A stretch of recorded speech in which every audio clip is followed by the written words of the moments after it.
ये देखिए, मैंने ऑटो सेक्टर के बारे में एक बार 27 दिसंबर को बोला था। आज हम ऑटो सेक्टर की थोड़ी-सी बात करेंगे और उससे पहले मैंने कब बोला था इसके बारे में, तो आप देख सकते हैं। यहाँ पर आई थिंक हम सर्च कर लेते हैं ऑटो, ठीक है? तो हाँ, ये देखिए, उससे पहले मैंने बोला ये 27 दिसंबर को और फिर हाँ, ये देखिए, ये मैंने बोला 11 नवंबर को। बट ऑटो सेक्टर में मनी फ्लो आ रहा है, but no good for entry, क्योंकि मैं चाह रहा था कि और फॉल आ जाए। चलिए कुछ स्टॉक्स देखते हैं ऑटो सेक्टर्स के। ये टाटा मोटर्स का मंथली चार्ट है, ठीक है? अगर हम मंथली चार्ट पे देखें तो इसने अपने ऑल टाइम हाई का जो ब्रेकआउट दिया वो यहाँ दिया। उसके बाद इसमें एक कंसोलिडेशन हुई। कंसोलिडेशन कितने मंथ की?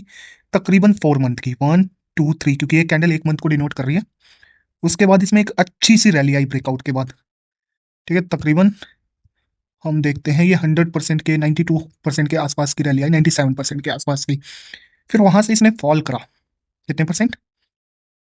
तकरीबन 38% फॉल करा, ठीक है? ब्रेकआउट 2015 का हाई था, ये सॉरी 2015 का हाई था, और यहाँ 2023 में ब्रेकआउट दिया इसने। उसके बाद एक अच्छी सी रैली दी और यहाँ पे एक छोटा सा कप विद हैंडल पैटर्न भी बन रहा था। अगर उसको भी हम लेके चलें यहाँ से, तो उसके हिसाब से इसका टारगेट क्या बनता था? उसके हिसाब से इसका टारगेट बनता था हमारा, और हम अपने इस प्राइस पे निकल भी गए होते फॉल आने से पहले। देखिए यहीं पे बिल्कुल इसने बिल्कुल इसी रेंज पे आके इसने क्या करा, अपना रेजिस्टेंस लिया। अच्छा, मैं एक बार ये सारी लाइंस फिर से हटा के कुछ दिखाता हूँ आपको। यहाँ पे अगर मैं ये देखूं तो ये ट्रेंड लाइन का, यहाँ एक ट्रेंड लाइन बनेगी इसकी।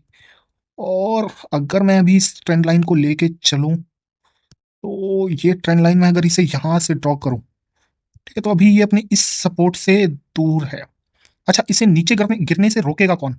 इसे नीचे गिरने से रोकेगा ये जो जिसने यहाँ पे एक्यूमुलेशन करा है, क्योंकि इनका प्रॉफिट जीरो आ जाएगा अगर वो इस लेवल से नीचे आया। मतलब इनका कौन सा लेवल?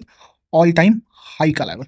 उससे नीचे आया तो इनका प्रॉफिट जीरो हो जाएगा। बाई चांस आता भी है, आता भी है, तो इसका ये जो कप विद हैंडल का, अगर हम मानते हैं कि इसमें फॉल आए, मोटा मोटा फॉल आए, मैं कहता हूँ इस लाइन को, ट्रेंड लाइन को भी ब्रेक कर दे और फॉल करते करते यहाँ पे आ जाए तकरीबन, वैसा मुश्किल है बट हम मान लेते हैं 20% के आसपास का फॉल पॉसिबल है। तो हम 20% का अगर फॉल मानते भी हैं तो कितना फॉल आ जाएगा? 50% का फॉल टाटा मोटर्स में। Such a big fall for Tata Motors, ठीक है? इतनी बड़ी कंपनी के लिए ये बहुत बड़ा बिग फॉल होगा। मतलब 50% इसकी मार्केट कैपिटलाइजेशन नीचे आ जाएगी, ठीक है? मतलब जो यहाँ पर थी वहां से, और करंट वैल्यू से 20% या 30% नीचे आ जाएगा तो, ठीक है? पहली बात तो यहाँ पे जो जिन्होंने खरीदा है वो इसे नीचे आने से रोकेंगे। अगर मैं एक बार इसका डेली चार्ट दिखाता हूं मैं, तो देखिए लो लो बनाता जा रहा है, अपने सारे मूविंग एवरेज से ये नीचे ट्रेड कर रहा है। अगर इसने अपने मूविंग एवरेज को तोड़ के चालू करा, ब्रेकआउट दिया अपने मूविंग एवरेज का, तो यहां से ये जो निकलेगा, यहां से अगर ये निकला, तो ये जब भी निकल के अगर नीचे गिरना चालू करेगा, इस जब भी हम मूविंग एवरेज से नीचे खरीदते हैं, तो प्राइस अगर मूविंग एवरेज के ऊपर जाता है तो इन्हीं का सपोर्ट लेता है। तो इसलिए हम इस तरीके की ट्रेडिंग प्रेफर करते हैं जिसमें प्राइस मूविंग एवरेज से नीचे हो, ठीक है? तो चार्ट अच्छा, अगर ऋषभ भाई ये 20% नीचे आ गया, तो आ गया, तो मैं आपको फंडामेंटल रीजंस भी देता हूं इसके, कि ये आ गया तो ये वापस बहुत जल्दी भागेगा। मैं कह रहा हूं इस प्राइस पे आना दोबारा से बड़ा मुश्किल है। आई थिंक नहीं लगता मुझे ये 600 का लेवल तोड़ेगा, बट हु नोस, मार्केट में सर्टेनिटी नहीं होती, ठीक है? गिर भी सकता है। तो हम एक बार फंडामेंटल्स देखते हैं ताकि हमारी कन्विक्शन बढ़े। चार्ट पे देखा, अगर टाटा मोटर्स में फॉल आया, मुझे नहीं लगता कि इस लेवल से फॉल आएगा, बट अब मैं मान लेता हूं कि फॉल आ जाता है। फॉल आ जाता है तो इसका एक बार पी देखते हैं, ठीक है? पी देखते हैं, इसका पी क्या है? 5 ईयर का 16 पी है, 10 ईयर का पी 14 है, और 3 ईयर का पी 15 है, ठीक है? मैक्सिमम भी 10 ही है। 1 ईयर का पी 10 है। मतलब अभी अपने lowest all time lowest P पे ट्रेड कर रहा है। देखते हैं एक बार मैक्स लगा के, तो आप ये देखिए, इसका पी 5 के आसपास, मतलब अब जब मार्केट में इतना चेंज आ गया तब लोवेस्ट पी के आसपास ट्रेड कर रहा है अपने, ठीक है? तो अगर यहां से गिर गया 20% और ईपीएस कांस्टेंट रहा, तो ये तकरीबन कितने परसेंट इसका पी गिर जाएगा? 20%। मान लेते हैं 20% शेयर गिरा तो 20% ही पी गिरेगा। तो इसका 10% होगा 0.842, ठीक है? और 20% निकालने के लिए मैं इसका डबल करता हूं, तो वो आएगा हमारा 1 मतलब 842 का डबल हो जाएगा 1684, तो 1.684। मतलब ये 7 या 6 के पी के आसपास हो जाएगा, और 7 और 6 का पी बहुत लोवेस्ट, बहुत कम बार हुआ है ऐसा कि इसका पी 7 और 6 के आसपास आ गया हो। ठीक है, देखिए पीयर कंपैरिजन में भी देख लेते हैं।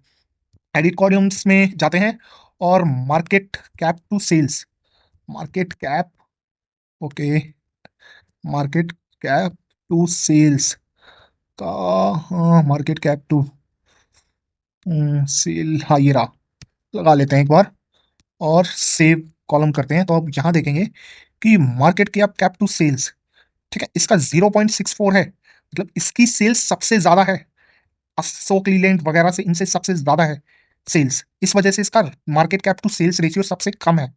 ठीक है, अच्छा, यहाँ मार्केट कैप टू सेल्स के कंपैरिजन में भी अंडर वैल्यूड है। ठीक है, क्वार्टरली रिजल्ट्स देखिए, सितंबर क्वार्टर के रिजल्ट्स से कंपेयर करिए सेम क्वार्टर के रिजल्ट को, तो ये लगातार बढ़ता जा रहा है। ठीक है, और अगर मैं नेट प्रॉफिट देखूं तो 2013 में नेट प्रॉफिट इतना था, और अब नेट प्रॉफिट कितना है, 33। ठीक है, मान लेते हैं मोटा मोटा 9,000, 3 गुना नेट प्रॉफिट, 3 टाइम्स हो चुका है। पर क्या स्टॉक प्राइस इस टाइम में 3 टाइम्स हुआ? तो एक बार देखते हैं हम, ये सब ड्राइंग हटाते हैं और ये मूविंग एवरेज को भी हटा देते हैं। तो मैं ये देखता हूँ कि 2013 ये यहाँ मान लेते हैं हम 2013 में, और वहां से प्राइस सिर्फ कितने परसेंट बढ़ा है, 108% बढ़ा है। ठीक है, और नीचे अगर मैं, ठीक है, यहाँ मान लेता हूँ, तो यहाँ नेट प्रॉफिट का 3 टाइम्स हो जाना और स्टॉक का सिर्फ 2 टाइम्स होना, मतलब इस हिसाब से भी अंडर वैल्यूड है। बैलेंस शीट पे नजर डालते हैं, देखिए reserve highest ever, fix asset highest ever. ठीक है, CWIP में भी है, मतलब ये फिक्स एसेट में जाएगा, तो यहाँ पे कैश फ्रॉम ऑपरेटिंग एक्टिविटी हमेशा पॉजिटिव, एक बार भी नेगेटिव नहीं आया, मतलब बिजनेस अच्छा है। ये देखिए यहाँ पे स्ट्रॉन्ग हैंड होल्डिंग्स देखिए कितनी अच्छी है, FIIs की, DIIs की। FIIs ने होल्डिंग्स बढ़ाई है, DIIs ने भी होल्डिंग्स बढ़ाई है। ठीक है, प्रमोटर ने होल्डिंग्स किसके हाथ में गई है, प्रमोटर ने होल्डिंग कम करी है, पर FII और DIIs के हाथ में गई है। पब्लिक, पब्लिक के पास कितना परसेंट है, पब्लिक के पास सिर्फ 19% के आसपास है। ठीक है, फंडामेंटल सॉलिड है, चार्ट भी सॉलिड है। ठीक है, फिर ऋषभ भाई आप इसमें कौन सी स्ट्रेटजी पे हम लेंगे स्टॉक्स? ये कोई बाय सेल रिकमेंडेशन नहीं है, ये कोई बाय सेल रिकमेंडेशन नहीं है। अगर ये सिर्फ स्टडी पर्पज के लिए है, तो मैं ये आपको दिखाता हूँ कि यहाँ पे ये जो स्टॉक है वो एक रेंज में ट्रेड कर रहा है, एक रेंज में ट्रेड कर रहा है, और मैं इस रेंज को लेके चलूँ तो कितने परसेंट की रेंज निकल के आती है हमारी, ये रेंज निकल के आती है हमारी 20% की। ठीक है, 20-21% की। यहाँ पे देखिए एक बार यहाँ टच करा, यहाँ से यहाँ गया, दूसरी बार यहाँ से यहाँ गया। ठीक है, तीसरी बार, अब ये क्या वहां तक फिर से जाएगा, देखते हैं, जा भी सकता है यहां से वहां तक जाने में। 36% का गेन निकल कर आएगा करंट प्राइस से। ठीक है, और ऐसा भी हो सकता है कि ये स्टॉक नीचे गिर जाए, तो हम क्या कर सकते हैं कि कुछ क्वांटिटी मैं अगर करता तो मैं कुछ क्वांटिटी यहाँ इस लेवल पे ऐड करता, और अगर नीचे गिरता तो फिर एवरेज करता। ठीक है, ये कोई बाय सेल रिकमेंडेशन नहीं है, ये सिर्फ स्टडी पर्पज के लिए है। मैं कोई सेबी रजिस्टर्ड फाइनेंशियल एडवाइजर नहीं हूँ, आप अपने एडवाइजर से सलाह ले सकते हैं। ये कोई बाय सेल रिकमेंडेशन नहीं है, चार्ट और फंडामेंटल की स्टडी के लिए मैंने ये वीडियो बनाई है। अगर मैं इसके पीयर से भी इसको कंपेयर करता हूँ तो टाटा मोटर्स को अगर मैं देखता हूँ, मैंने यहाँ पे मार्केट कैपिटलाइजेशन टू सेल्स के हिसाब से लोवेस्ट से हाईएस्ट की तरफ कर लिया है। मार्केट कैपिटलाइजेशन टू सेल्स जिसका जितना कम वो उतना ज्यादा अंडर वैल्यूड। तो अगर मैं देखूं तो ये सबसे टॉप पे आ रहा है टाटा मोटर्स, मतलब अपने पीयर्स के कंपैरिजन में ये अंडर वैल्यूड है। ठीक है, एक बार फिर से मैं आपको चार्ट पे ले चलता हूँ, और मैं ये सारी ड्राइंग्स हटाता हूँ, और मैं यहाँ पे RSI लगाता हूँ। तो RSI में देखेंगे कि आप यहाँ पे एक डाइवर्जेंस बन रहा था। देखिए प्राइस में, ये देखिए प्राइस ने लो बनाया, पर RSI ने उसी सेम टाइम पे, ये देखिए यहाँ पे RSI ने पॉजिटिव डाइवर्जेंस बनाया। ठीक है, यही ऑटो सेक्टर में नोटिस करा था मैंने।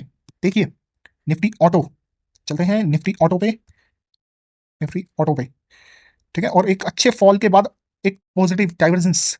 ठीक है, निफ्टी ऑटो, ये देखिए निफ्टी ऑटो का फॉल, देखिए ये यहाँ, ये देखिए ये कुछ ऐसा बन रहा था।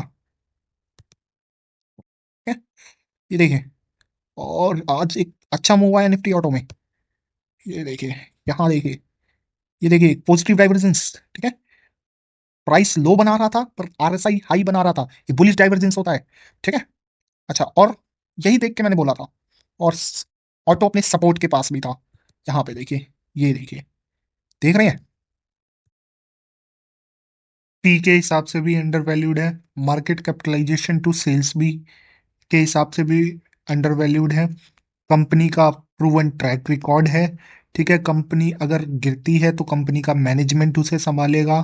ठीक है, कंपनी का मैनेजमेंट भी अच्छा है, टाटा ग्रुप की कंपनी है, आपको पता है टाटा ग्रुप के बारे में। ठीक है, और बुक वैल्यू के हिसाब से भी देखे, देखिए मैंने लोएस्ट से हाईएस्ट, तो देखिए बुक वैल्यू लोएस्ट है इसकी। ठीक है, मारुति सुजुकी की बुक वैल्यू देखिए और इसकी बुक वैल्यू देखिए।